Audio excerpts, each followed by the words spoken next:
Hey, what's up, creators? This is John, and you have once again come across the Sketch Podcast. I am here, as always, with the eminent Robert Hickey and Bill Nichols, and we have a whole lot to talk about this weekend. This time out, we are going to talk about how to set up your studio. Actually, that's going to be a multi-part conversation, but right now, we want to talk a little bit about some of the podcasts we've listened to. And for that, I think we'll start off with Bob. Hey, yeah, well, I guess we got an announcement to make sort of too here. Is that I guess officially we're going to be part of the comicrelated.com's podcast family. Spoke with Chuck. We'll have a website over there. Start letting the people who come to Comic Related know about our podcast, and I'm excited. I think it's great. It's happening sooner than I thought it would, or had hoped. So it sort of got me looking at other podcasts more urgently and seeing what some of the more popular ones doing. So I did listen to the Related recap that Chuck and John and Brant, I believe, right? Do that? Yes, usually it's me, Chuck, and Brant. I listened to a couple of those, which I usually do. I just had gotten out of the routine lately. Enjoyed the podcast, the way it was put together, and then I listened to iFanboy, and I happened to listen to one that was episode 250, and wow, I don't know what kind of hits they're getting, but I know they get a ton of hits, but it's different. What was their topic this time? They picked one comic, and I couldn't even tell you what that comic was. They spent more time drinking to celebrate their 250th issue, and it was long. It was a long podcast, and they spent more time answering their emails and stuff like that, which is cool. Right. I like that part of it, and that's sort of things I was looking for. Is what are they doing? How are they handling it? It's funny that we've sort of fell into some of that. So doing a little research. We're going to have to step it up now that we're going to officially with Comic Related make sure we present ourselves and them very well. So that was my podcast stuff. Bill, if you're not listening to them, you need to download a few. When you're inking, they're good to listen to. No, there are a bunch of really good ones out there. We're really good friends with the guy from Comic Geek Speak. I gotta listen to that. I haven't listened to them. Yeah, theirs is more conversational as well. The way iFanboy is, and they're just a really funny, great bunch of guys that we kind of hang out with at cons when we go there. There's a couple more, and I'm completely blanking right now. There's a lot that are very genre related too. Like there's a Doctor Who one that's completely all they talk about is Doctor Who. It's called Radio Free Skaro. Oh yeah. That's a good one to listen to if you're into Doctor Who stuff. Right. So yeah, and of course when Tech TV died and became G4, Leo Laporte kind of went off onto the computer, and now he does regular technology podcasts that are extremely popular. Oh, cool. Now, that just... Yeah, there's a lot of stuff depending on what... Is that like him solo? Is that like him just talking solo about tech stuff? Or? Yeah, I think he does interviews, too. Okay. I think he takes, calls and questions, and, essentially what he was always doing on Tech TV. Yeah. But, now it's become more of a computer-based sort of thing. Right. So... Well, I know a funny thing pretty cool. is that this podcast really runs over an hour with three of us chatting. And I recently cut one for the site claysway.com that I said, I'll do a solo one. And I wrapped that sucker up in 8 minutes. I was like, oh, no. We're going to have to start planning these out a little bit better. Yeah, it's amazing when you're by yourself. You're really going to have a script, a plan, everything organized. Because if not, you can just blow through your thoughts quick. Or maybe I don't have very many thoughts. Okay, change the subject here. Well, it was always kind of funny because we didn't always do the recap together. Right. it used to be in 3 parts, Uh-huh. and we would each do our parts separately.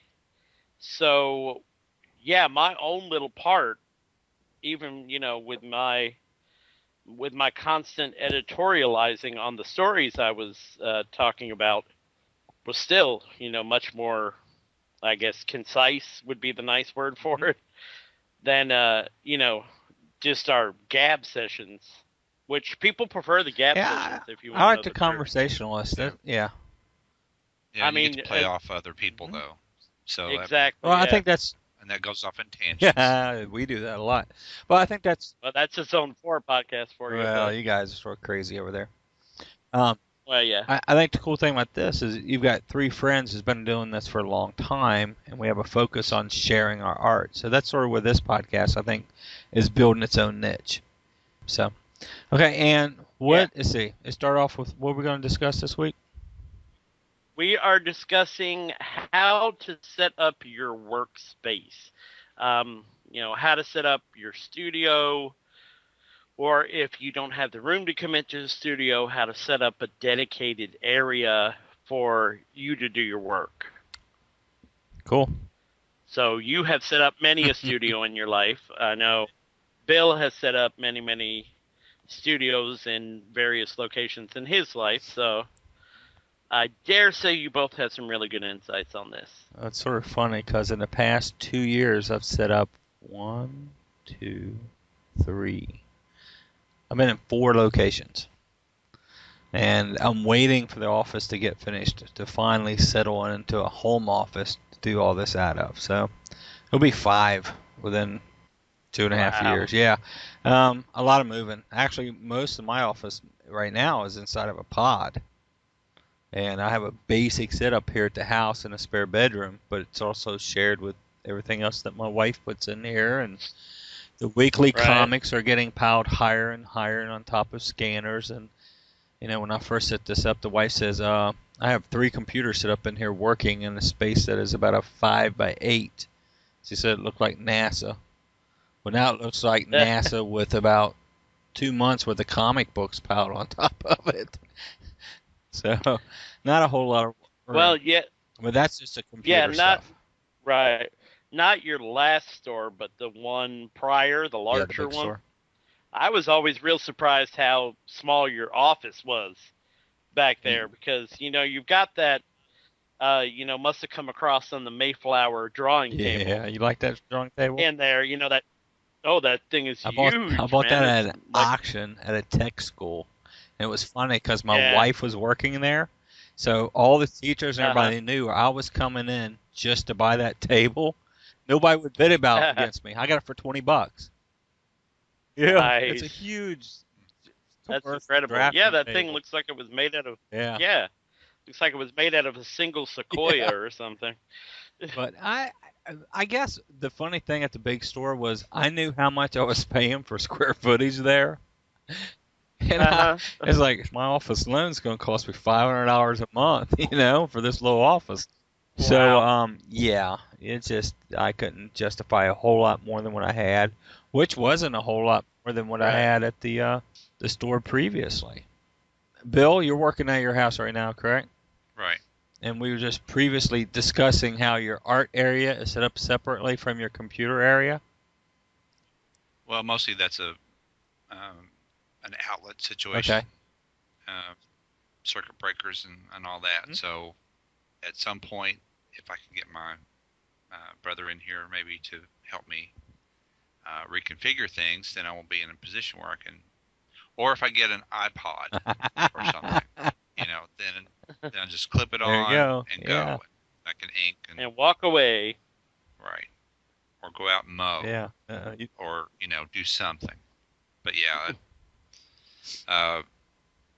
right now it's set up for necessity. It's not really the way I want it. Eventually, it will be, Right. but it involves a lot of moving and reconfiguring and stuff. But it works for what it is now.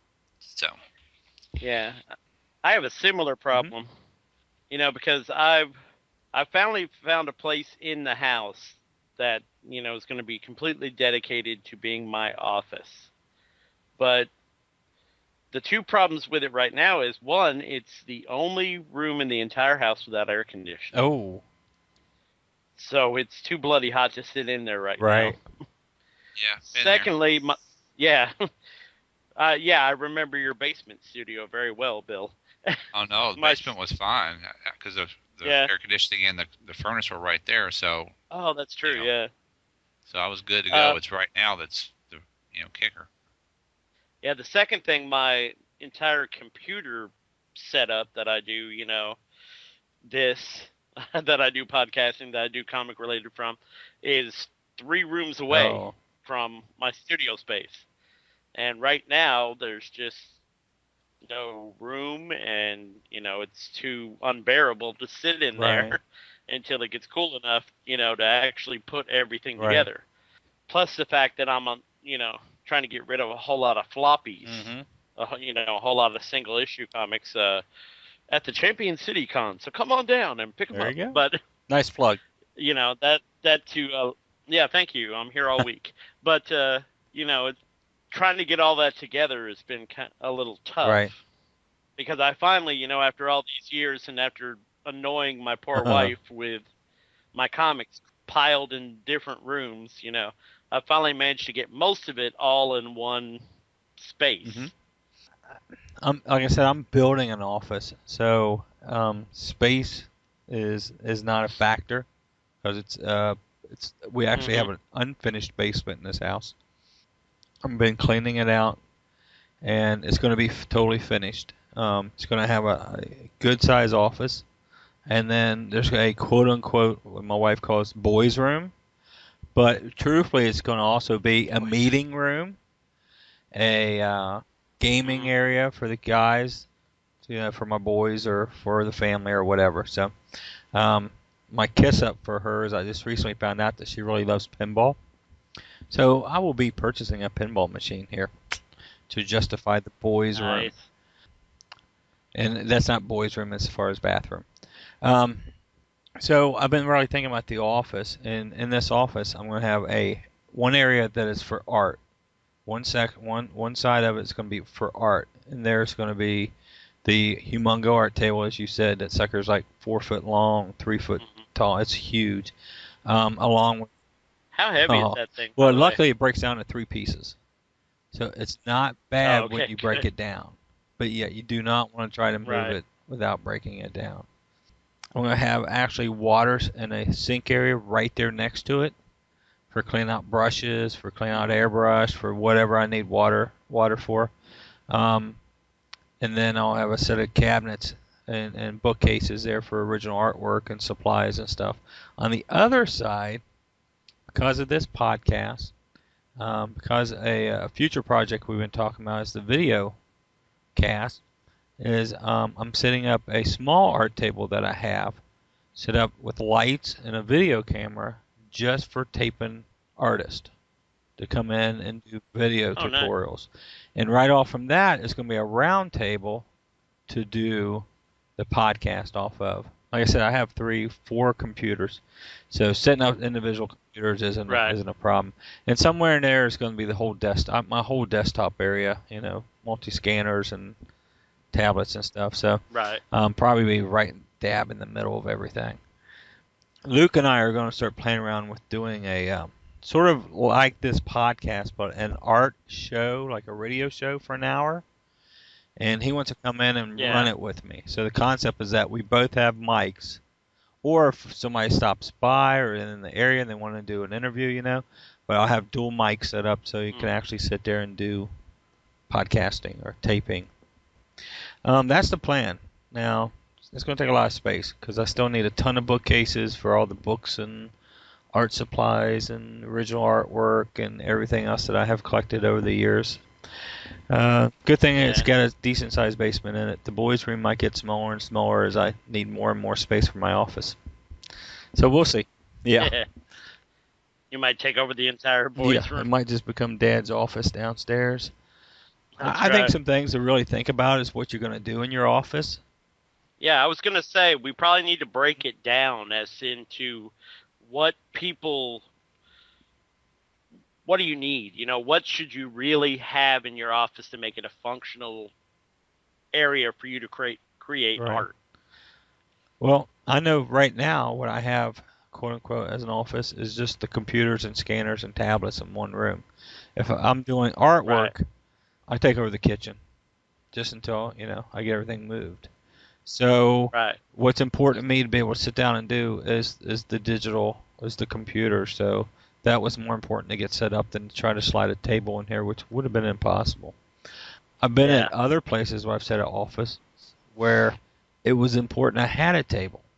So I've somehow fitted that humongo table along with my desktop and everything into an area that's smaller. So yeah, I think you need to consider, are you going to do digital work there? Then, like Bill said, you got to make sure you got enough electric, you got power surges and protectors on everything. Um, and that you have what you need. You got internet connections and everything. Set it up. If you're going to do hands-on illustration there, what are you going to need? You're going to need water. You're going to need sink. Because if you're illustrating, except for penciling, I guess, but still it would be nice. Right. If you're inking, washing, painting, anything like that, it's nice to have something convenient, a water source that's convenient. What are the kind of business office? Wow. You just put that anywhere, I would believe. A desk, a computer. I don't know. My wife's wanting one, maybe. About talked Yeah. her into taking a garage that we have here and converting it into an office to run the Claysway stuff out of. So, but I get my office. I get my Nice. office first though. Right. But yeah, I would think you need to decide what's important for you and what you're trying to accomplish in that area. Is it a day job? Okay. If it's a day job, you Right. don't want to be stuck in a dark corner in a basement with no visible outlet to outside. I wouldn't want to anyway. I shouldn't say you don't want to. Some people are fine. Pick a room in the middle of the house, throw it in there. They're good all day long. Even here, as Yeah. small of an area I have a window straight out my backyard. I got an acre out there. So I can look straight out that back window right there. I can see the squirrels, the deer, or whatever's walking around out there. I like that. It gives me, if I stress relief, if I'm just sitting here working on something that's not working, I can just stare outside for a minute and just, shake it. Now, the big office that you were talking about, my office Mhm. was totally enclosed. No windows or Yeah. nothing. That bothered me more than probably any other office I've stayed at. I find myself constantly walking out of that office to get that relief. So I was actually, However, no, I was going to say, however, for some people that might have been ideal because it limits the distraction. well, yeah, but for me, what added distractions to it was having the comic shop up in front. So Well, yeah, the constant ding, ding, ding of the well, it was door. just me Yeah. constantly walking away, talking to customers, and before I knew it, Uh-huh. I was out of the office for 2 hours when I had paid employees there to Right. take care of the store. I didn't even need to be there, and so it was Yeah. it was this isn't working out. So honestly, since I moved back in partially into the house, I've gotten more work Uh-huh. done than I have since we moved out of the original store 2 years ago, Right. 2.5 years ago. So, but yeah, Well, Bill, you're a hands-on artist. What do you need in the studio? Well, the one you were talking about that was in the basement, Yeah. surrounded by comics. I don't know. Somehow that was comforting, and if I ever just wanted to take a break, I could because I had a sofa there, and I could just sit and read for a while. And I had plenty of light. I had my music if I needed to listen, and I need that. I hate quiet. I really Right. do. I'm okay with it, but as far as working, because my mind's going all at so many different directions at one time. Like in college, I did better work in the student grill than I did in the library. I would Right. get the books at the library and then go to the student grill because all that static or all that commotion around me forced me to have tunnel vision toward whatever I had in front of me, and I'm still that way. And having music on helps. TV doesn't help. TV's too distracting, but I have a TV up here, so I mean it's a multifunctional room. But you know, at some point I will have shelves, and that's really the biggest thing right now. Is if I had shelves up, I would have, you know, what trades I have and some of the art books that I have up, and once again be surrounded by, you know, if I want to take a break or if I want to draw inspiration from, you know, some of the books that we have.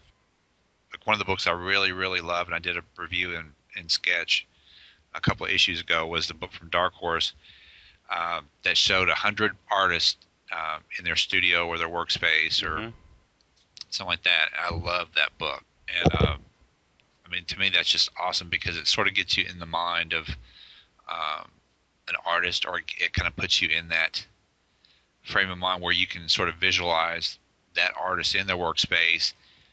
And it kind of goes with the whole idea of not just knowing how somebody does an illustration or paints a certain way or whatever, but it's why. Why do they choose this at this time? And why do they do this line? Why do they go through this kind of process? And maybe it has something to do with having windows and they can see out and they're inspired by nature. And it sort of gets you in that artist's head a little bit, you know. And but I love that book, and I had a couple of years ago when I took over Sketch, I wanted to do that, show some of the different artists in their studio or show some of the studios. And Tim Townsend sent me pictures of his, and he's since redone it. I mean, it looks awesome. So, and it is Tim Townsend. So, and there were a couple other people, and I mean, they were all different, and they were all equally awesome. And yeah, I just think that's an added benefit to see how somebody else works. I wouldn't want somebody to see how I work. It's, you know, just cluttered, but you know, and it's like I said, it's not ideal, and it won't be ideal until I get those other things done. But some people some artists I've seen have sofas in their studio, so if they need a nap, it's right there. I've seen a lot of sofas. Yep.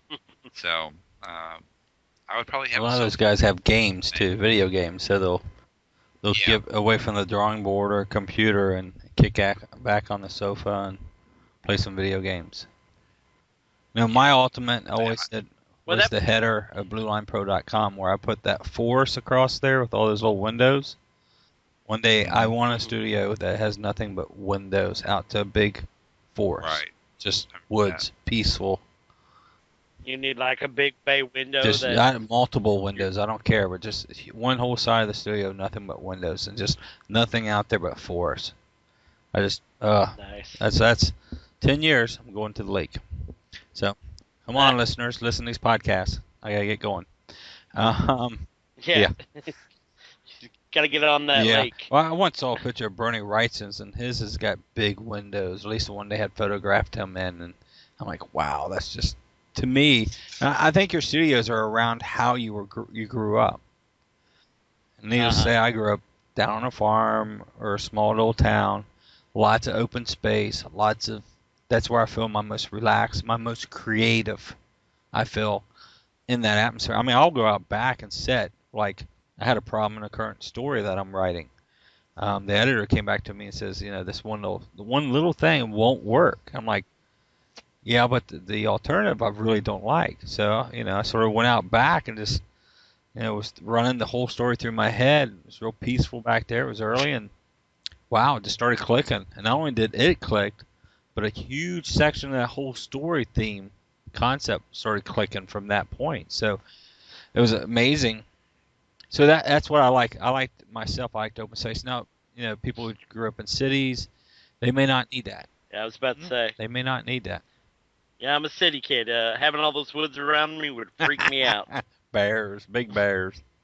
Big bears out there. Yeah, I am too, though. But you know, having lived in rural, right? You know, if I had my choice, to be honest, I'd go to the countryside. I would have a house that had that studio, but having at some point sort of sketched out what my studio would be if I were to design a house, it would have open windows inside where I could sort of keep, where it wasn't totally open, where I was, somebody else was watching, but where I could see my kids Right. really, and that was Right.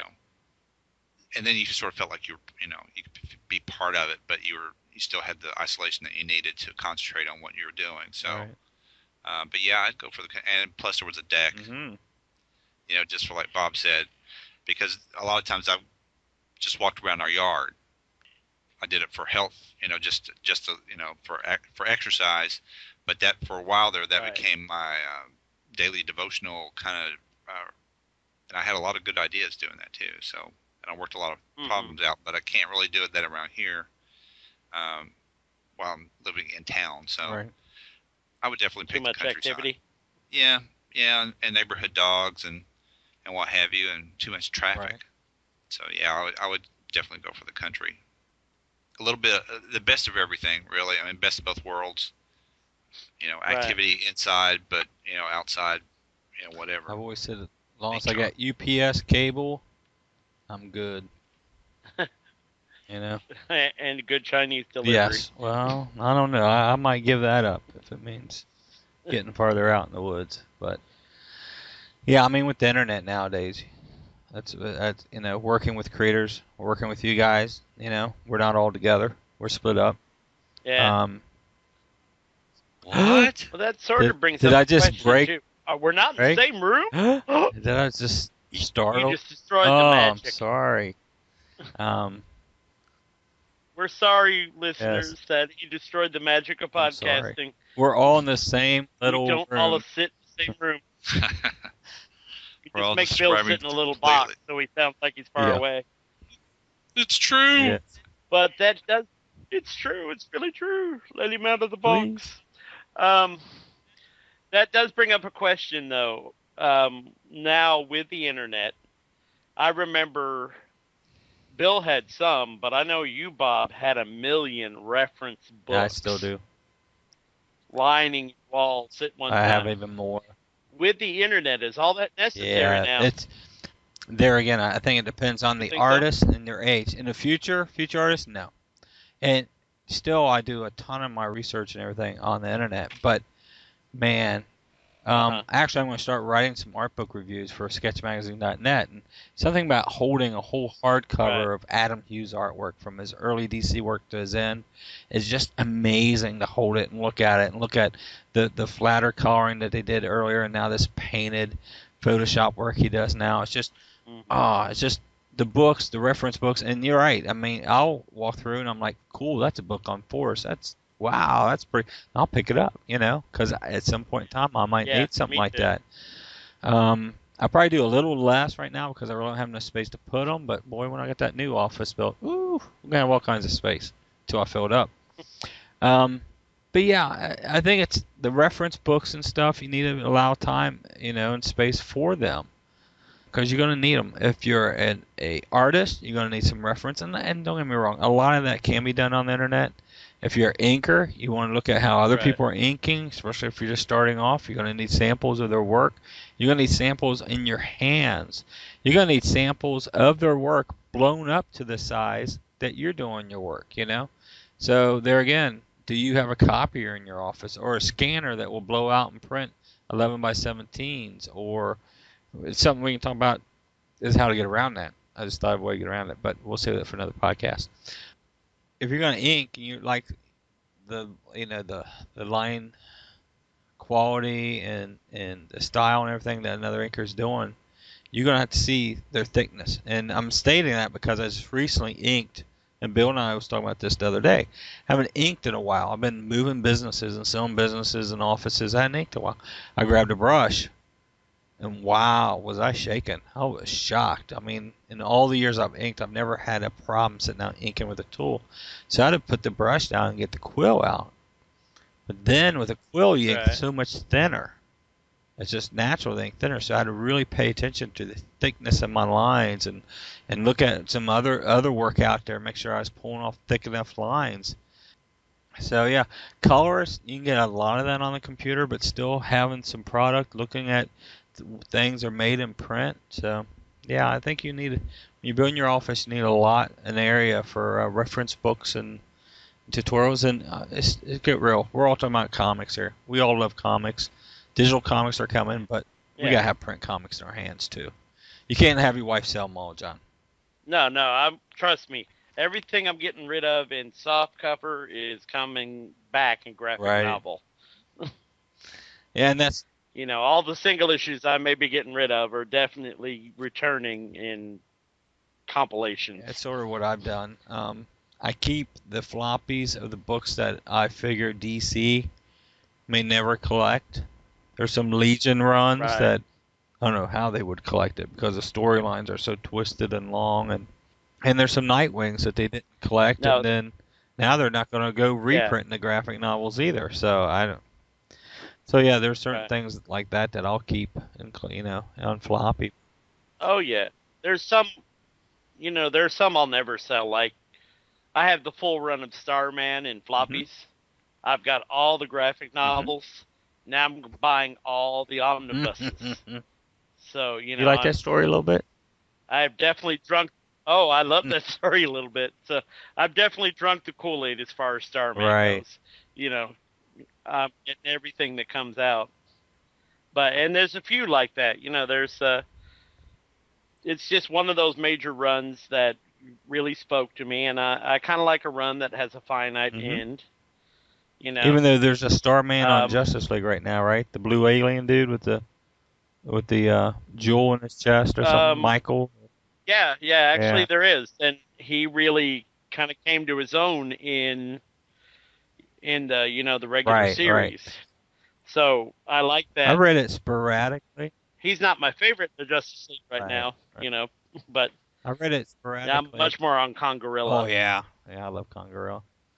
But I've been picking up those hardcovers too, so I've been enjoying reading them.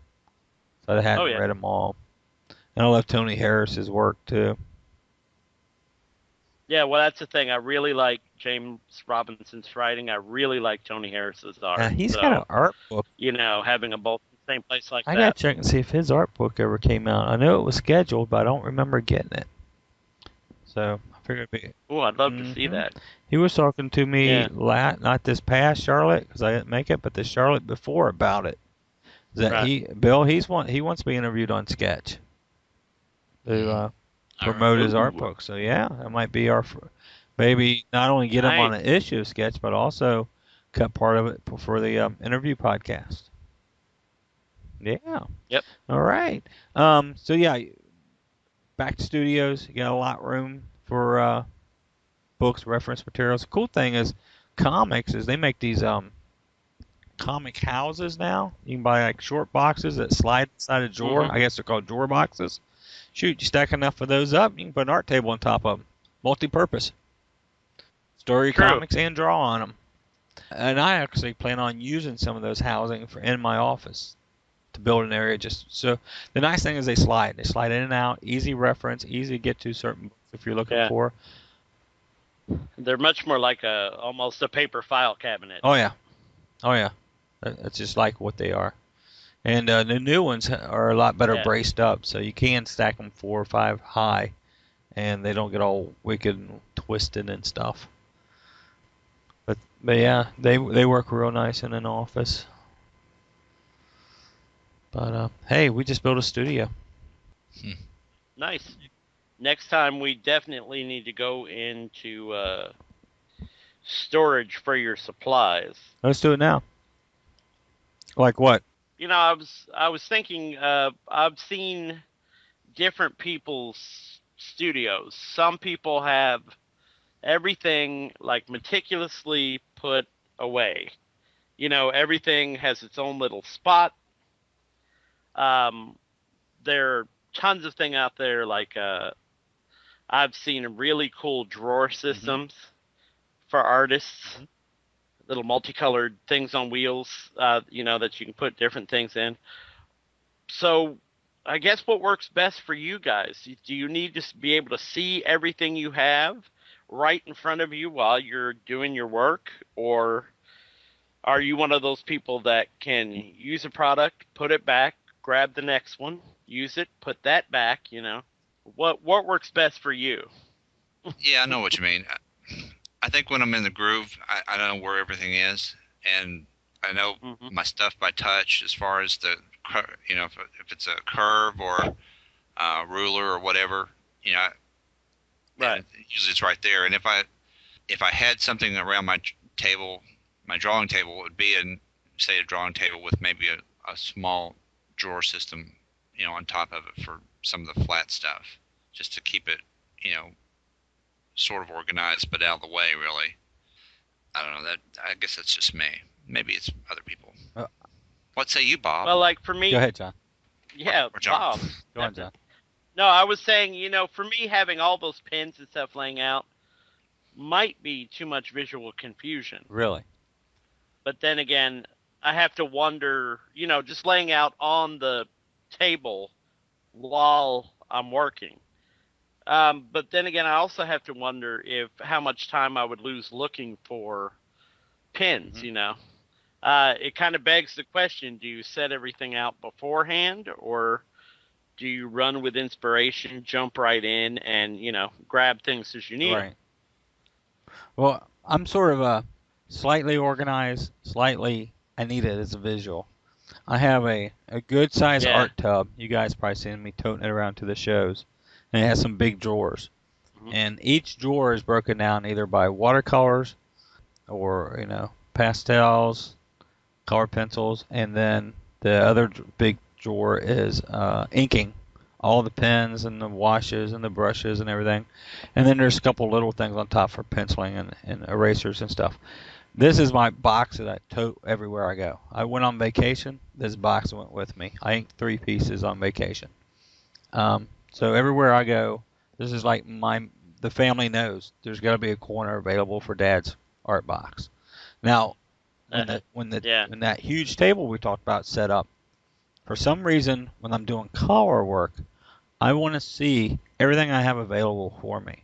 So I have a shelf across the top of it, and I have all my Copics, my watercolors, my Copic airbrushes, my original airbrushes, my airbrush paints, my watercolor pencils, everything, because I'll be working on a piece. One of the last pieces I did was that Obi Kenobi for my brother Mike. Probably see me. Mm-hmm. Mm-hmm. I was just working on stuff, and I go, oh, what if I took that colored pencil and used this gouache and just experimenting with it. And I think that encourages me to try a lot of different things if it's all right there. Because if not, and I only had my Copics out, Right. I would have just did a marker piece, and that would have been done, and I would have walked away from it. No, I probably would have been happy. But by it not being there, I used gouaches and markers and colored pencils and Prismacolors, and I used all kinds of stuff on it. So visually, you'll see my art table will have all the markers and stuff around it, but then my stuff that I use probably the most is actually better organized into the art tub. Right. I have no clue why. Every time I set up my art table, I set up my airbrush, and I probably haven't blown any paint through that thing in years. But there's something about having that traditional airbrush there that's comforting to me. Because I can really do the effects a whole lot easier on Photoshop. And there's no cleanup. So yeah, I don't know. Right. And I've been playing around with the Copic airbrush, the way you put the markers in, you airbrush it for backgrounds and stuff. And that's cool, especially with Copic, because you can rebuild the markers. But yeah, I get to play around with probably a lot more tools than most people because I experiment with them, and then we decide if we're going to sell them over at Blue Line. So that's sort of fun too. Right. How often does the stuff from your travel art stuff get in with your home art stuff, or is it all the same stuff? It's all the same stuff. I have a 2-drawer cabinet that sits to the right of my art table when it's set up, and this box sits on top of that, so I can just pull the drawers out, and it's right there when I need it.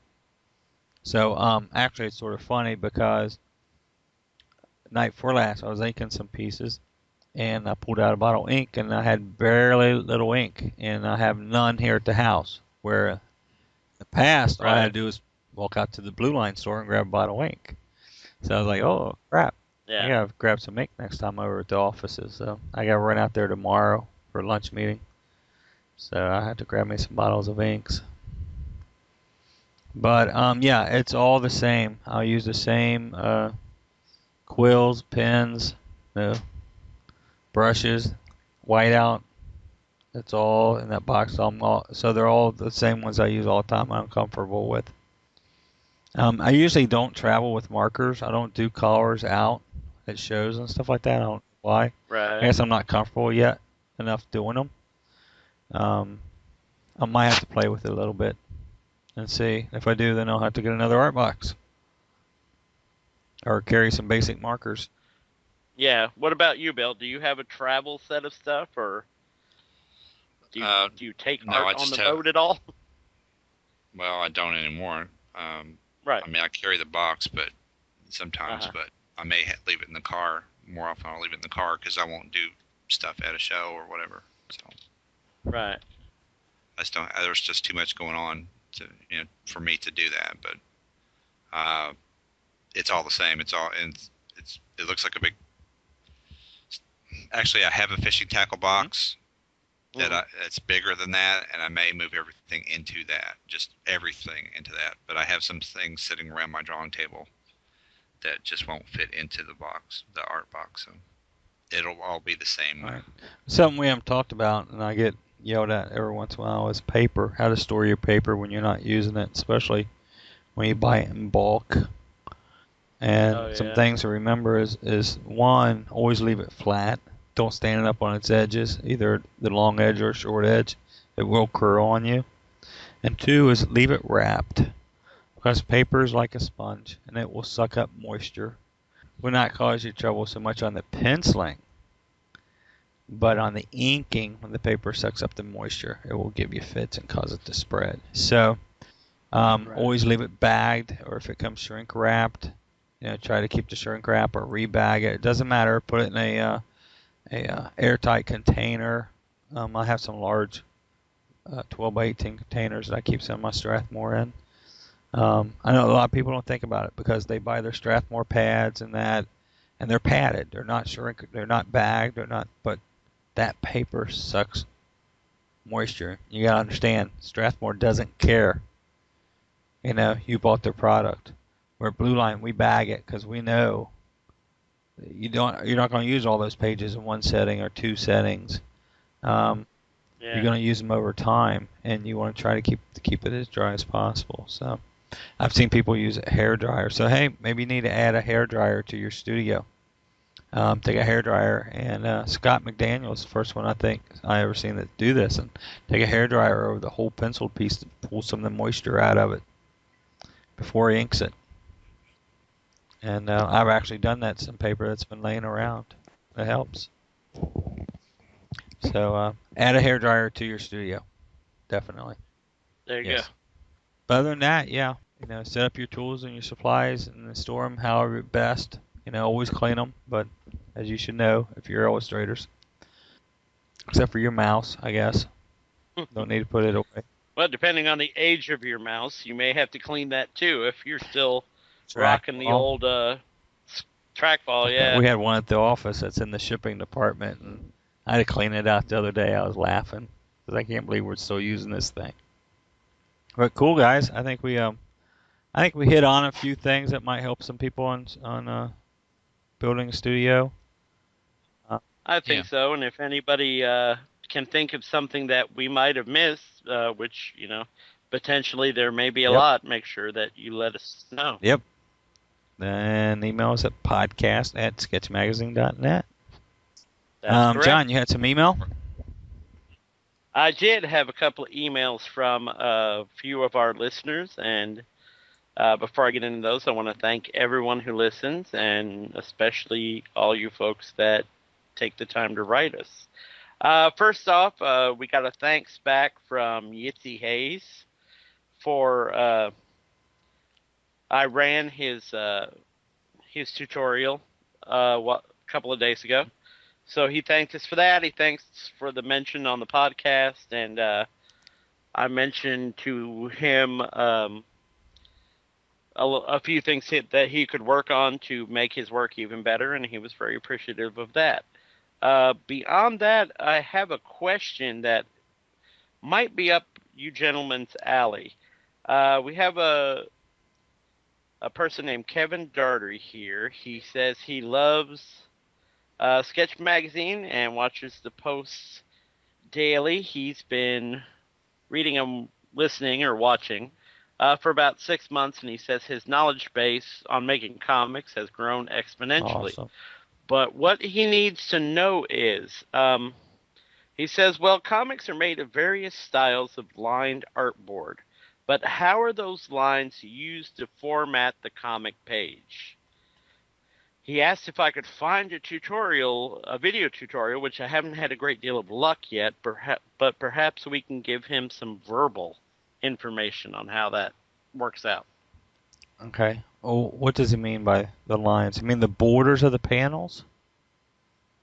Perhaps, I think he's asking, you know how the blue line paper will come pre-bordered and with pre-indications of where to put Right. The panels? standard. I think he's asking how you use the borders of the paper, how you use, because there's a series of lines Right. on the paper. There's an outer line, an inner line. You have indications of potentially where to put other lines. I think what he's asking is how to go ahead and build a Right. page using that kind of Okay. paper. You might need to get sort of technical I don't and think so. put on your paper creation hat and go, okay, this line is this, that line is that, and go Well, from there. a lot of people get confused with this, and I think they're just overthinking it. But on the borders, you have the copy box, which is the center box. That is what we call a safe area. Anything you definitely do not want to lose because either of a bad scan or a bad crop when it was stripped into the printing job should be safe. And if you only want to draw a traditional panel, a traditional 9-panel page or 6-panel page, and you don't want to do anything bleeding or trimmed off, just use that set of borders, the interior borders. That's it. Okay, now the trim came along once Marvel and DC decided that all these artists were drawing some really cool stuff and expanding it off the page. And then we had a lot of artists come in and ask us, we want this full trim, full bleed. We call it full trim, not bleed, page. That's when we created the one that has the copy area in the safe area in the middle, then it has a trim box. And you want to draw, if you want the image to be cut off, you want to draw up to and a little past that area. And the image will be cut off upon being stripped in or scanned, however you're going to be printed.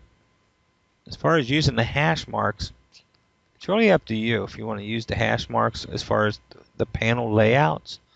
Most people really sit down and rough up a page and they decide where the panels are going to fall, and not too often do they use the hash marks, really. They might use the ones running up and down from top to bottom more than they use the ones going across the page, just to get 3 identical areas across a page. But yeah, I think a lot of people sort of get confused of the copy area, the safe area, and the trim area. And like I said, the copy area is just where you want to keep your balloons within this, your word balloons within that area. If you want it to bleed off, you need to extend your artwork. Yeah, we get asked that a ton in Blue Line. Right. It probably is going to be one of the earlier video tutorials that I create, is to show them exactly how to use it and then what it looks like reduced down to print. Right. And that made me think of a question. If you're creating your own panels, Yes. I mean, probably someone who is just starting out might feel like they need to go safe and do, very regimented, the same size panels on every page or whatever. Right. How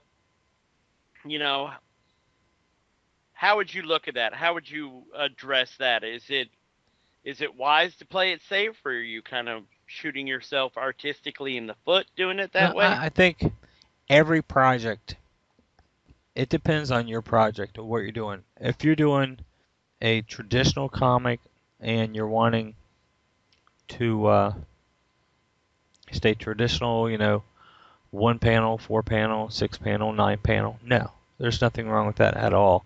It's more important that you tell a great story with your art, back it up with Hmm. well-written word balloons and information, than the layouts. If the layout is a standard 9 panel page layout, um, and you've got great artwork and great story, then nobody's going to care. It's what you designed. It's what you're telling.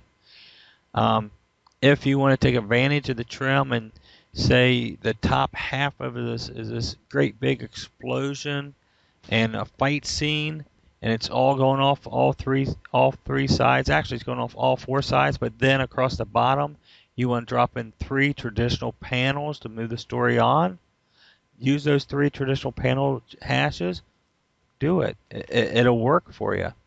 It's just there to speed things up. Most of that came back from the old days of studios cranking out books, and they wanted the hash marks there, so all they had to do is, this is 9 panel page. Boom, boom, boom. Here's 9 panel page. Drawing the pictures. And that's where it really came from. Some of the artists use it, like I said, some of the artists might use 1 or 2 of the panels on a page, and the rest they create themselves. There's no right or wrong, and that's why I really try to tell people: draw what you want to Right. draw, write what you want to write. Use the page as a guide to keep you from not drawing all this detail off that's going to get cut off, or place that word balloon. And why it's so important, I know your word balloon 99% of the time nowadays is not going to be on that original artwork, but what that will show Hmm. you is don't get that head too close to the top of the board of your panel border so you can't fit a word balloon in there when you scan it. Move your figures down to allow enough room across the top of your panel or to the left or right of your panel to allow for word balloons. So always be thinking about that. So there's been a few times I've looked at boards and you could tell they didn't. They drew it. They spent a lot of time on it, but they didn't allow enough room for the word balloons to tell the story, and that's something you've really got to do. Right. And that's sort of where the safe area comes in on it. But yeah, I mean, they're there as a guide. They're not telling you this is the only way to do it. As a reader, as a fan of comics, I want to see great artwork. I want to read a great story. Well, Bill, from an inker standpoint, how do you feel about formatting? I mean, do you get bored when you get 20 pages of 9 panels per page, or is that is that just par for the course?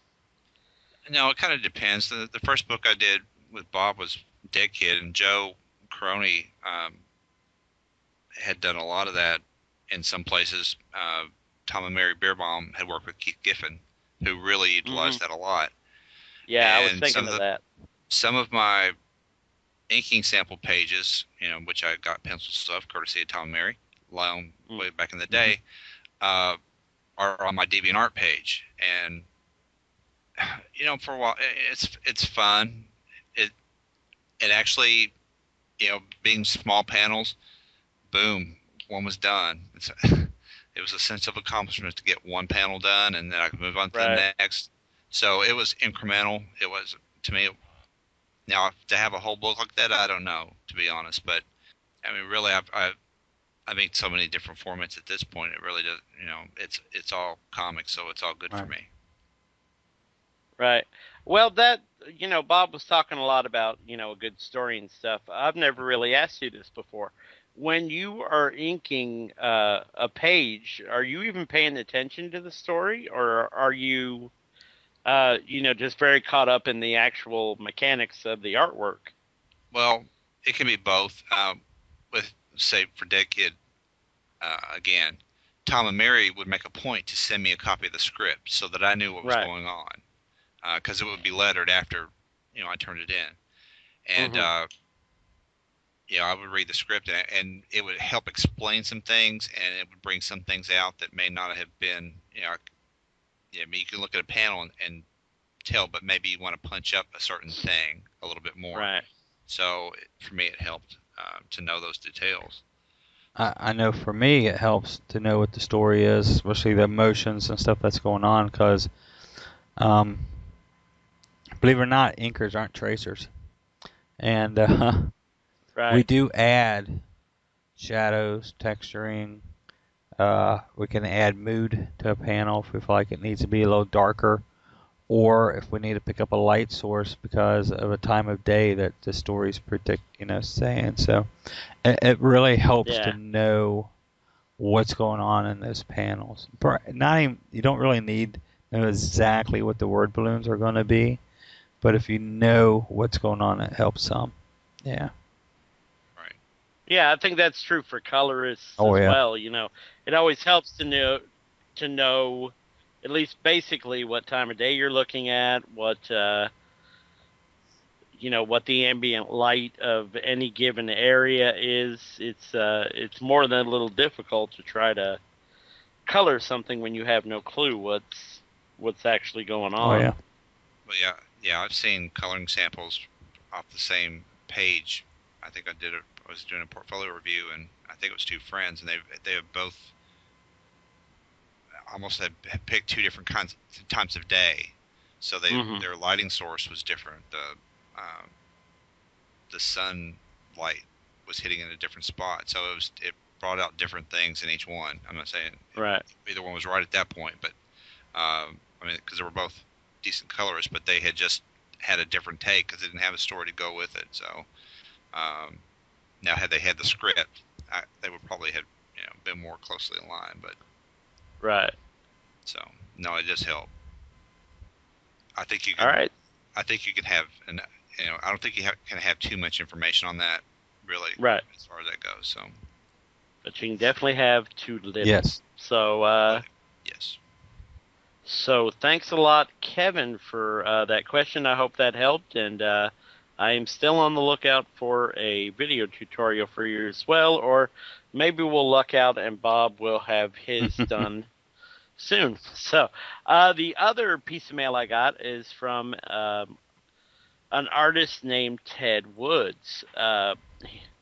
He states that he's a comic book artist. Sadly, I haven't figured out what he works on yet, but I'm still looking for that. He does say that he will meet us at Detroit Fan Fair this Halloween when Bob and I show up there. And he's given us a link to his blog page where he does a number of tutorials. The blog itself is called Through the Artist's Eyes, and you can find it at tedwoodsart.blogspot.com. You can also find his work at our Dante Reader. That's what that says. DanteReader.deviantart.com. And from what I've seen of his work in the brief time I've had a chance to look at it, it's very impressive. So thanks for that piece of mail, Ted. That's all from my mailbag today. What's going on over at the forums, Bill? I mean, really, after the last couple of podcasts, I mean, somebody said, don't make them so long because there's so much good stuff that it's hard to keep up with all that, I guess. But it's been very positive, and like I said last week, each podcast has its own thread, so that's now 7, 8 different threads you can respond to and tell us what you think, good or bad. But it's a way to jump in there and start talking about the things, or ask questions about things that maybe we didn't cover, or something that sparks something in you that, hey, I never thought of that. Cool. So sounds cool. And over on the blog, John, you've got a couple new posts. Yep, indeed.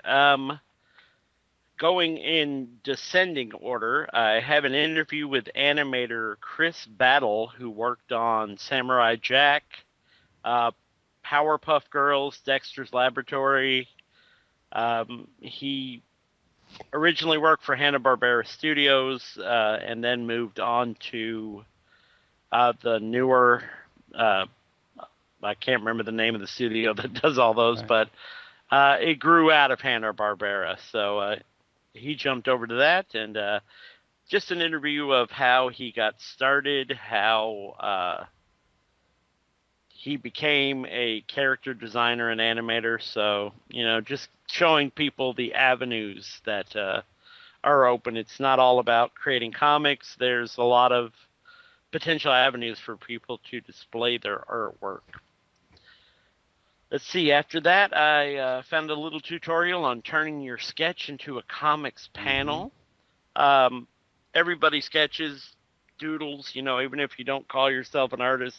I dare say you have caught yourself doodling in the middle of a boring meeting or a boring phone call, or, hopefully not in the middle of a sketch podcast.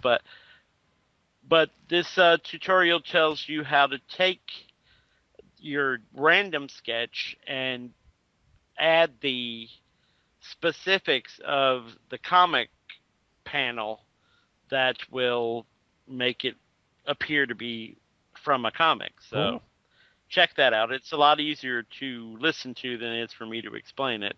I did find one, and it's not quite what our letter writer was looking for, but I did find one tutorial on how to create panels. It's not quite what he wanted, but as close as I got so far from the folks over at I Paint Girls. They're always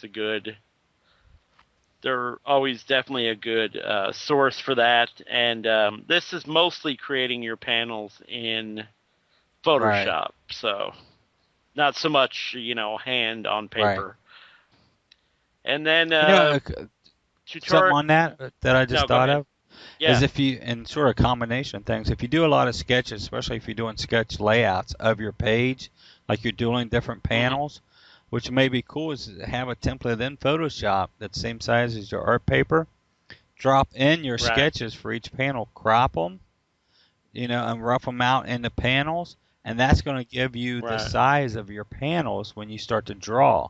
One is going to keep a lot of draw lines and sketch lines off your original artwork. It's a sort of a pre step up to doing your layouts. It might even be something that you print off and then you trace over onto your originals, onto your to your board. So yeah, I might have to try that. That's a good idea.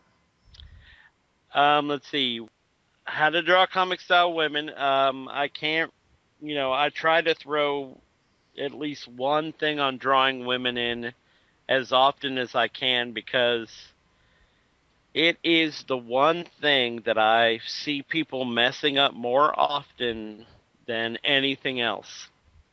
They're people who are masters at drawing big muscular guys, gigantic robots, monsters, can't draw a woman to save their life. But women in comics are a necessary part. Oh yeah. Unless your comic is Land of the Dudes, you gotta have women in your comic, and are very specific skills to drawing women. So, I try to pop one of those in as often as I can, and I did that as well. On the fourth, that tutorial I mentioned from Yitzy Hayes, he's only 17, and with a few little touches here and there, I think he could potentially be working for someone. So sounds cool. Yeah, I put his thing up, and I think that takes care of it, because we're back to drawing Anakin Skywalker after that. So I think that catches us up. Sounds good. We're still working on the next art contest, right? We're going to go live with that. With the prizes we talked about, possibly like a rock band or something like that. We have some videos coming in. Yeah. Okay. We'll hammer out the details and post it on the forums. Yeah. We should have people draw us podcasting or something. Yeah, right. Guess what our studio looks like as we podcast. As we podcast, yeah. Cool. Wrapping up Sketch 40. It will be shipping next week. As always with this magazine, this issue is driving me crazy. every step forward I take, I get knocked back 15. But I was informed that it is rolling, so that's good. So, and we're right behind it. It's preparing 41, which is the Alex Ross issue. We don't have a set date.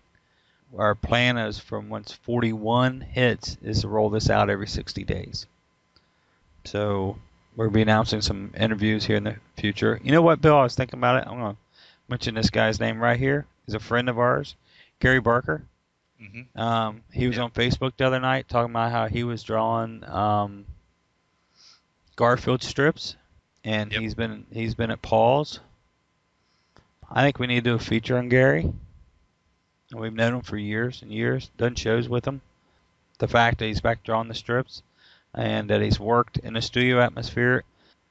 But yeah, Gary's a great guy. So let's talk to Gary about getting him on. Yep. Schedule him up. See if he'd do it for us. Gary is yes, awesome. He is. And I think he could share a lot. And that's what he does. He teaches too, correct? Yes. Teaches at Ringling in right. Florida. So it's a very popular school. Yes, it is. From when I worked in the high school, we got some great stuff from them. Really? So. Oh yeah. They would regularly send us information on their college, and I'm like, wow, to be a teenager again with the ability to go to a school like that.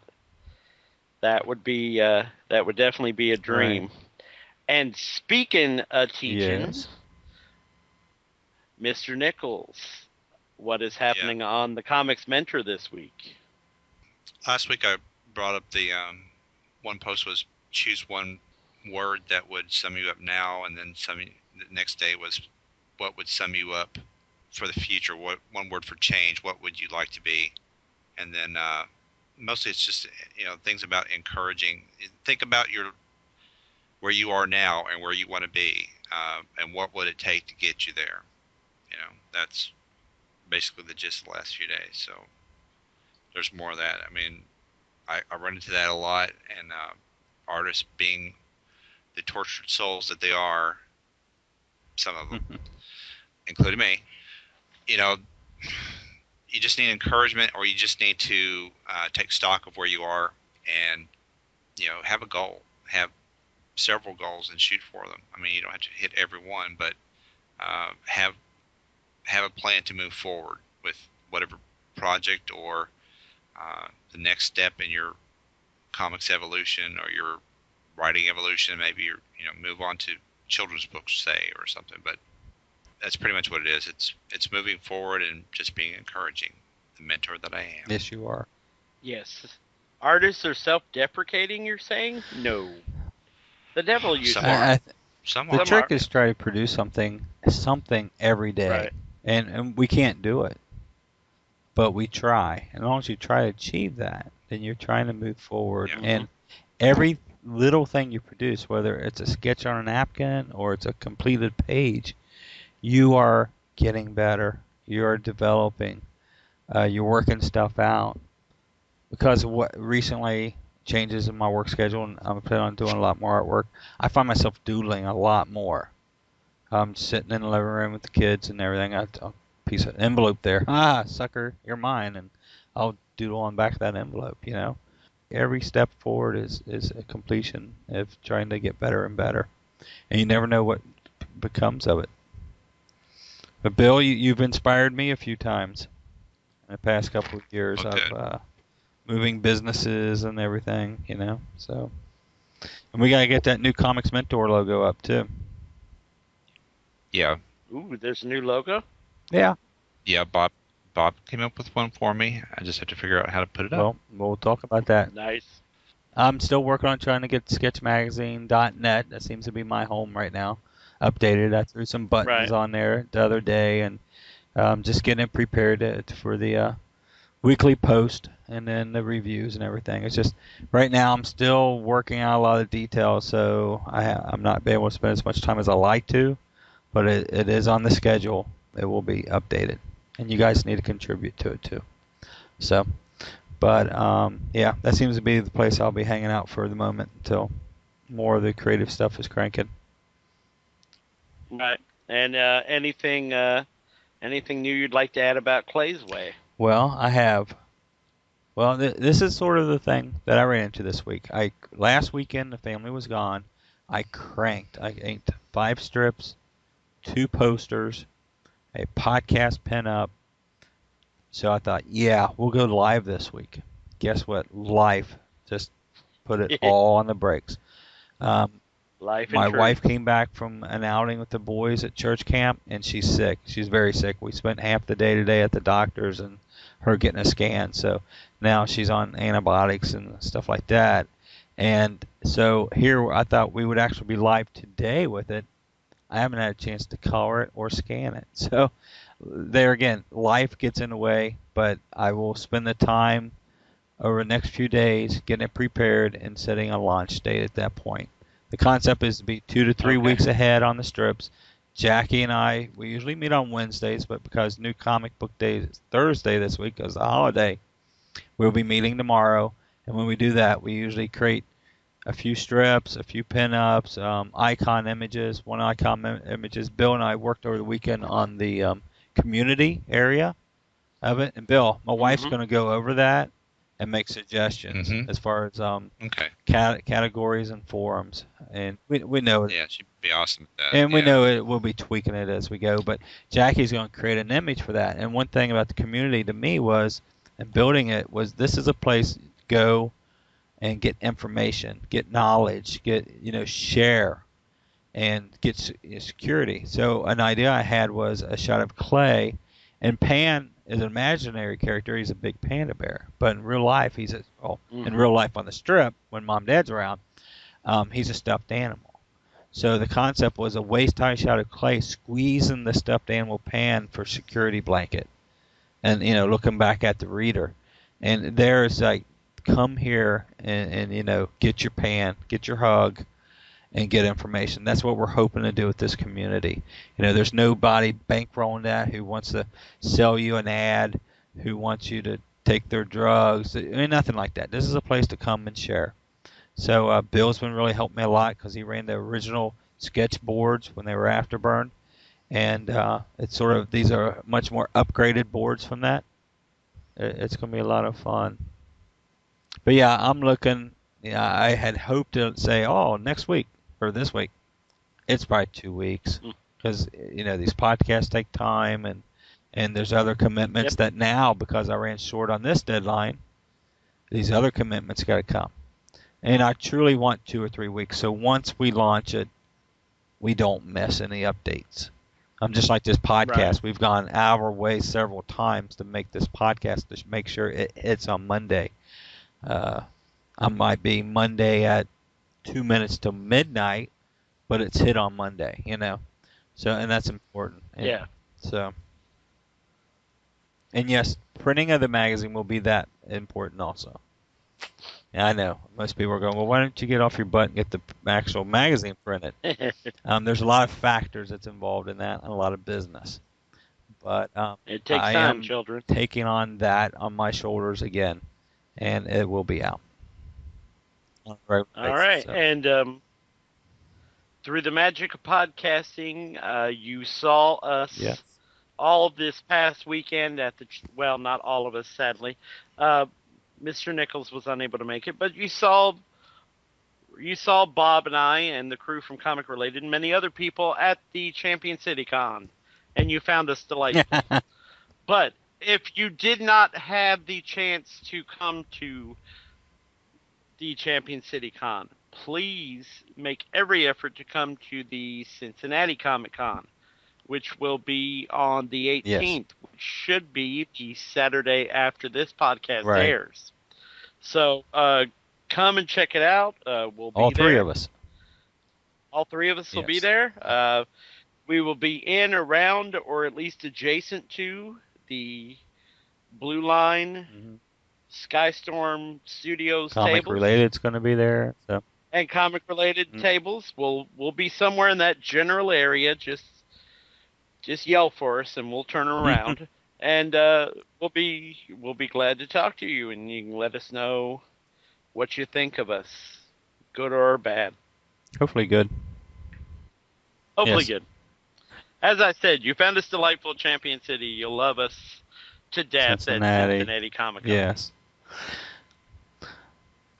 Okay, how do they get a hold of you, John?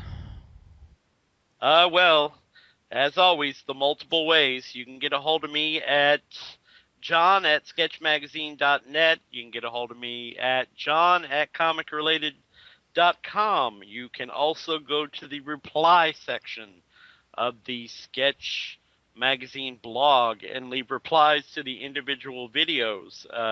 Haven't gotten a lot of those yet. Would like to see some. So go check that out. Let me know what you like, what you don't like, what you would like to see, and hopefully I can accommodate you. Cool. That's it for me. Bill?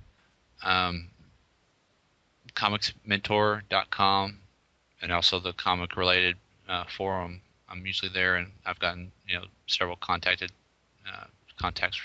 through that of just about the podcast and other stuff in general too. So it's a good place to hang out. So I do. You can contact me over at bluelinepro.com. You can catch me on Facebook at Robert W. Hickey. Or you can catch me over at Sketch Magazine for the moment, and claysway.com, hopefully within the next week or so. Thanks again, everyone, and we'll see you next week. Take care.